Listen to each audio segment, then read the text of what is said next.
আমরা সবাই হয়তোবা এই কথাটার সাথে পরিচিত যে নিজে ভালো তো জগৎ ভালো। এটা আসলে সম্পূর্ণ মিথ্যা কথা। এখনকার সময় আপনি যত ভালো হবেন মানুষ আপনার সাথে ততটা খারাপ করবে। তাই বলে খারাপও তো হওয়া যায় না, তাই না? তো নিজেকে লবণের মতন তৈরি করুন যাতে ইচ্ছা মতন চাইলেও আপনাকে ব্যবহার করতে না পারে।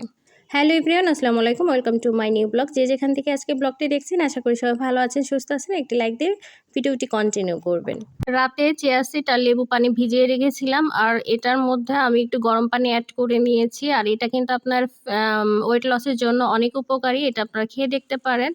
আর এদিকে যেহেতু সকাল সকাল বৃষ্টি শুরু হয়েছে, ভাবলাম যে খিচুড়ি রান্না করি, তো ওগুলারই আয়োজন চলছে। আর বাইরে দেখেন হালকা হালকা বৃষ্টি হচ্ছে, বাইরের আবহাওয়া কিন্তু অনেক ঠান্ডা। তো আমি চাল ডাল এটা ধুয়ে নিব আর এখন হচ্ছে খিচুড়িটা উঠিয়ে দিব। তো খিচুড়ি রান্না করতে করতে আজকে আপু ভাইয়াদের কয়েকটা কমেন্টস নিয়ে নিব। নিত্যদিনের গল্পকথা পেজ থেকে আপু কমেন্ট করেছে, ঠিক বলেছেন, আপনার ভিডিও দেখলে অনেক কিছু শিখতে পারি। ধন্যবাদ আপনাকে এত সুন্দর একটা ভিডিও উপহার দেওয়ার জন্য। আমাদেরকে অসংখ্য ধন্যবাদ আপু এত সুন্দর করে কমেন্টস করার জন্য। হুরিস কুকিং ওয়ার্ল্ড আপু বলেছেন, আপনি অনেক সুন্দর এবং উপদেশ ভিডিও তৈরি করেন, আমাদের খুব ভালো লাগে।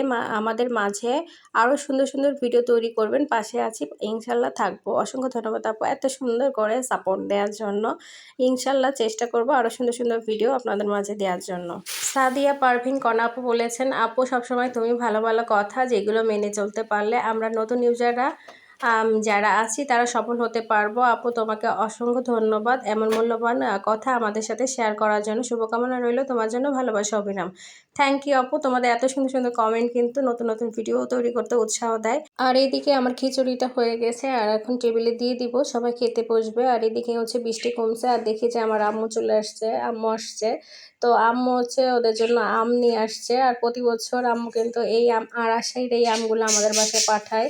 আর এই আমগুলো কিন্তু খেতে অনেক মজার। আর জাহিন আর আলবি তো খুব খুশি আম দেখে, হ্যাঁ অনেকগুলো আম, অনেক আম দেখে সে কিন্তু অনেক খুশি হয়েছে। আর তার নানু বাসায় আসছে সেটা দেখে তো আরও খুশি।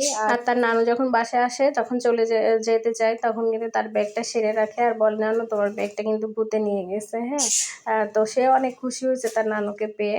এদিকে ওরা আম নিয়ে দুষ্টুমি করতেছে আর আমরা খাওয়া দাওয়া সেরে নিলাম। আর আম্মু আসবে, একসাথে আমরা খাওয়া দাওয়া করলাম।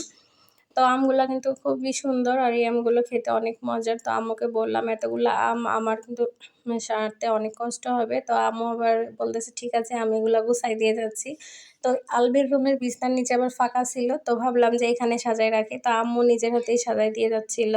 তো নিচে হচ্ছে বস্তা রেখে তার উপরে আমগুলো রাখবো, যেহেতু অনেক আম আর এইগুলো একসাথে রাখা সম্ভব না, এগুলো নষ্ট হয়ে যাবে। আর এইভাবে রেখে দিলে খেতেও সুবিধা হবে আর আমগুলো পেকেও যাবে। আমগুলো একদম পাকা ছিল না, হালকা পাকা হালকা কাঁচা এরকম ছিল। তা আম্মু হচ্ছে এগুলা ঠিকঠাক করে গুছাই দিচ্ছিল আর আমি একটু রান্নাঘরে কাজ করতেছিলাম আর ফাঁকে ফাঁকে এসে একটু ভিডিও নিলাম।